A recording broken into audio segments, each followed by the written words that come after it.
Сәлеметсіздер ме?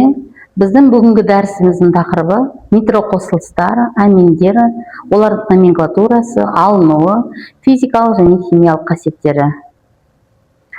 Бүгінгі дәрістің жоспары нитроқосылыстардың номенклатурасы, классификациясы, изомериясы және олардың алынуын қарастырамыз. Аминдер, олардың номенклатурасы, классификациясы, изомериясы, алынуын және физикалық химиялық қасиеттерін қарастырамыз. Нитроқосылыстар. Көміртек атомында нитро тобы NO2 бар органикалық заттарды нитроқосылыстар деп аталады. Жалпы формуласы RNO2. Мұндағы R көмірсутек радикалы. Ең қарапайым өкілі нитрометан CH3NO2. Көмірсутек радикалының табиғатының байланысты нитроқосылыстар алифатты, майлы және ароматты болып бөлінеді. Нитротоптардың санына байланысты моно және полинитроқосылыстар ажыратылады. Нитроқосылыстар нитриттердің RO-N қосбайланысы, азот қышқылының HNO2 эфирлері, класс аралық изомерлері кездеседі. Нитроқосылыстар атаулары тиісті көмірсутектердің атауларынан алынады. Оларға тән нитро деген префикс қосылады.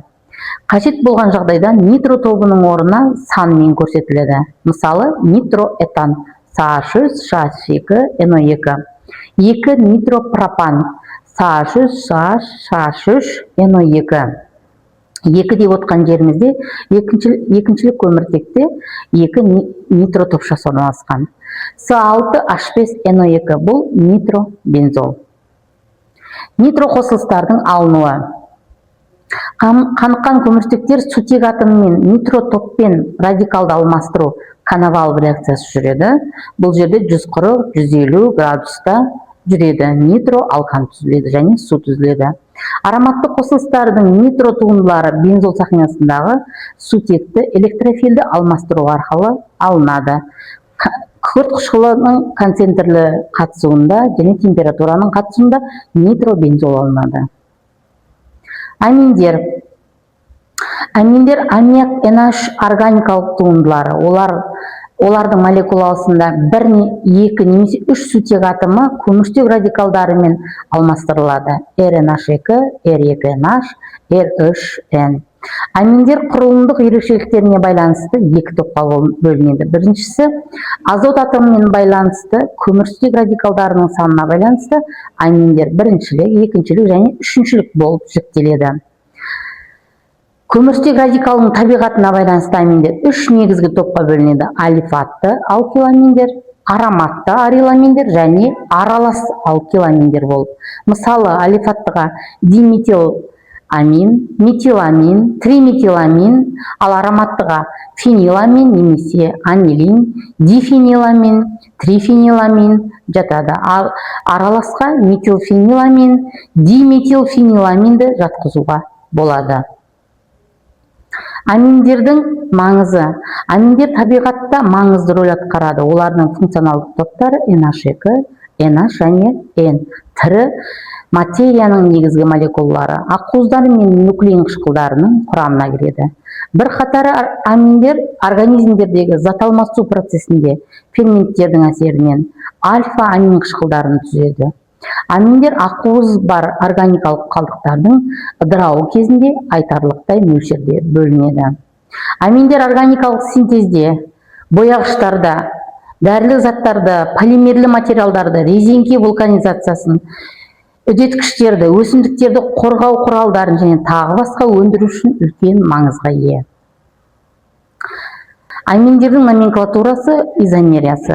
Көптеген аминдердің атаулары көмірсутек радикалдарының атауларын және амин жұрнағынан жасалған. C2H5NH CH3 метилэтиламин, N4H9 NH CH3 нормалды бутил метиламин. Құрылымдық изомериясы. Амин тобының орналасу изомериясына қарай және көміртек қаңқасының изомериясы кездеседі. Пропан амин 1 бұл амин тобының орналасу изомериясы. Бұл жерде амин топшасы бастапқыда орналасқан, ал екінші пропан аминде екінші көміртек атомында орналасқан изопропил амин. Көміртек қаңқасының изомериясы бойынша амин топшасы бутан амин бірде және де екінші көміртек атомында орналасқан. Аминдердің қасиеттері функционалдық топтарының құрылымымен, химиялық байланыстардың табиғатымен, көмірсутек радикалдарының табиғатымен және атомдардың өзара әсерімен анықталады. Алифатты амин молекулаларындағы азот атомы аммиак сияқты sp3 гибридтелген, оның сутегі немесе көміртек атомдарымен байланыстары үшін sp3 гибридті орбитальдары қамтиды. Олардың арасындағы байланыс бұрыштары тетраэдерге жақын, шамамен 109 градуста, азоттың 4-ші sp3 орбиталін жалғыз электрон жұбы алып жатыр мұнда. Бұл жағдайда азот атомы электрон жұбының донорлы ретінде әрекет ете алады. Донор акцептор механизм арқылы жаңа 4-ші байланыс түзеді. Аминдердің физикалық қасиеттері. Аммиак пен сутек байланысы полярлы, сондықтан біріншілік және екіншілік аминдер молекулааралық сутектік байланыстар түзеді. Оттек пен сутек тобын қамтитын сутекпен байланыстарға қарағанда сәл әлсіздеу. Бұл аминдердің ұқсас молекулалық салмағы бар полярлы емес қосылыстарымен салыстырғанда салыстырмалы түрде жоғары қайнау температурасын түсіндіреді.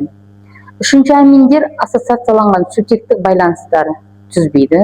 Оларда азот пен сутек тобы жоқ, сондықтан олардың қайнау температурасы изомерлі біріншілік және екіншілік аминдерге қарағанда төмен болады. Триэтиламин 89 градус температурада, ал нормальды гексиламин 133 градус температурада қайнайды.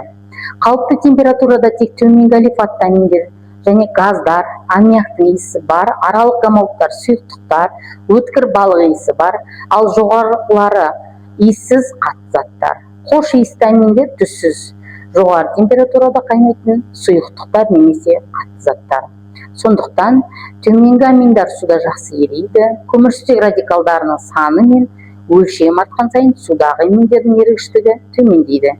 Себебі сутектік байланыстардың түзілуіне кедергі келтіретін стерикалық тосқауылдар артады. Хош иісті аминдер іс жүзінде суда ерімейді. Аминдердің химиялық қасиеттері.